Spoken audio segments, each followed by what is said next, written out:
People are riding on a finer ebb of happiness. And let it be so. Welcome once again to News Analysis. News Analysis, a weekly magazine on current affairs. To begin with the main points in a nutshell. China hits back at US over Taiwan weapons sale.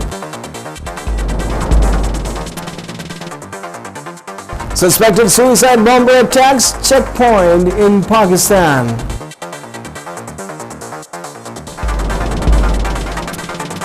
Machu Picchu tourist airlift ends with 1,300 flown out.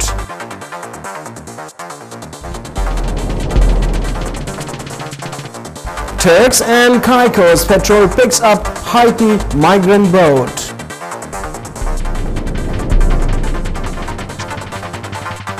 Argentina's central bank boasts resigns amid debt row.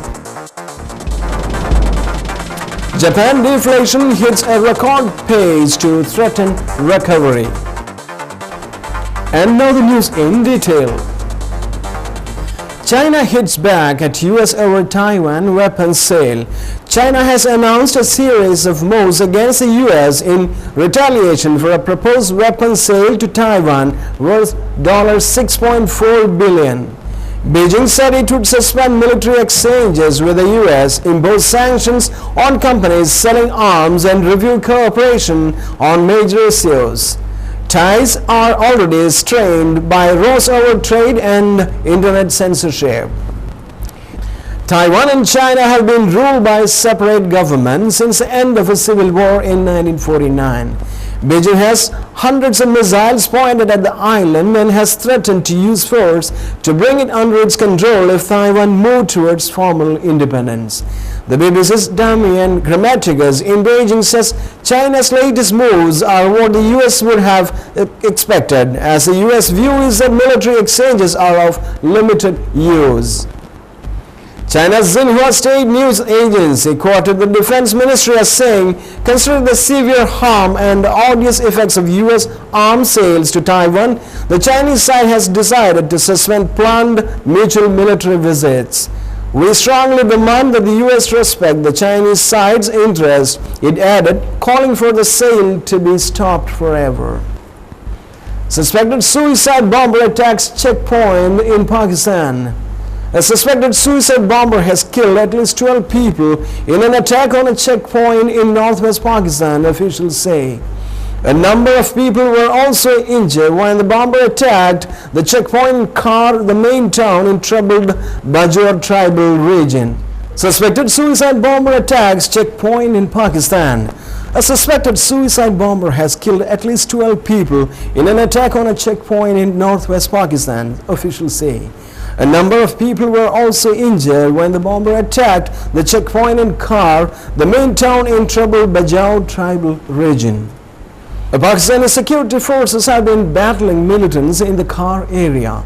Government officials said on Friday that at least 24 suspected militants have been killed in the fighting. It looks like a suicide attack, regional police official Faisal Rabi told Reuters news agency after the checkpoint attack. He added that at least 7 of the dead appeared to have been passerby. Initial reporters suggested the attacker was in a vehicle. A local official later told AFP news agency the bomber had been wearing a suicide belt. The army mounted a major offensive against the Taliban militants in Bajaur in August 2008, ending in a truce early last year. Close to Afghan border, Bajaur has long been suspected of being the hiding place of Osama bin Laden and Ayman al-Zawahiri and other top Al-Qaeda leaders. Machu Picchu tourist airlift ends with 1,300 flown out.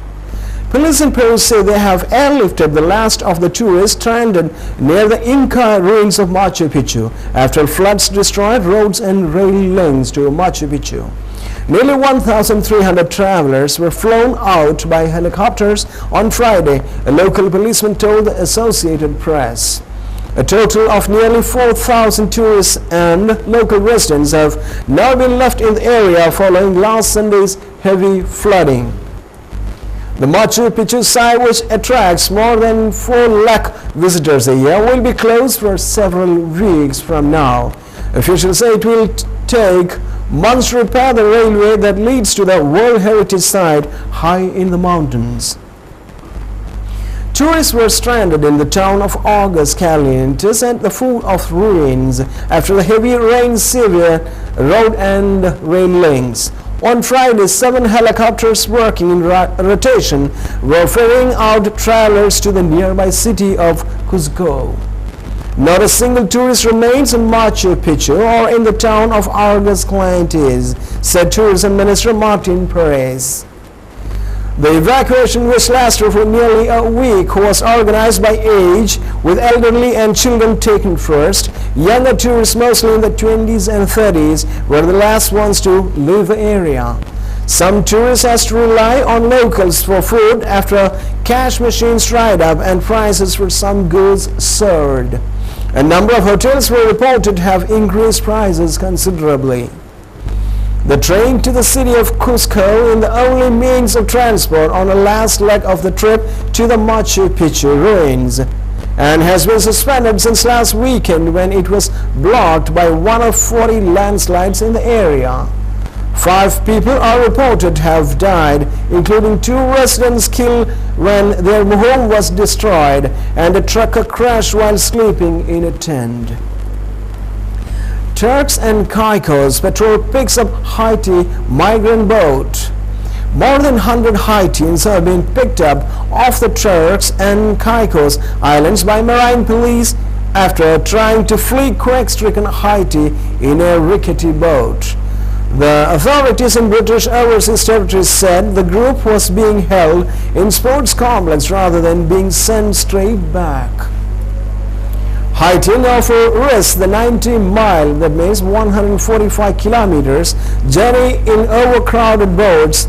First deportations were suspended last week. An estimated 1.5 million Haitians are homeless following the 12 January earthquake. The disaster also left as many as 2 lakh people dead. Some of the Haitians on board stopped on Wednesday were as young as 8, the Turks and Caicos Weekly News reports. Marine patrols were recently stepped up, and the newspaper reports because of fears that large number of Haitians might seek to leave their devastated country for the territory. Argentina's central bank boss resigns amid death row.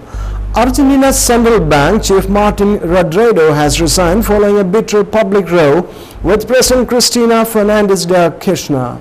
Mr. Rodriguez said he could do no more to protect the independent institution of the bank from the president's efforts to control its dollar reserves. He had blocked the president's attempt to use $6.6 billion in the bank reserves to service Argentina's debt. The president says the country will benefit from her proposed move. Mrs. Fernández de Kirchner says it will bolster Argentina's standing in the international markets. Argentina has $13 billion of international debt that matures this year and a hole in its budget between $2 billion and $7 billion. World War I war dead reburied in special surveys. The first of the 250 British and Australian soldiers whose remains were recovered from a World War I battlefield in northern France has been reburied. The unidentified soldier who died in the 1916 Battle of Formless was reburied with full military honors in a special service near the site. It's the first Commonwealth War Graves Commission cemetery built in 50 years.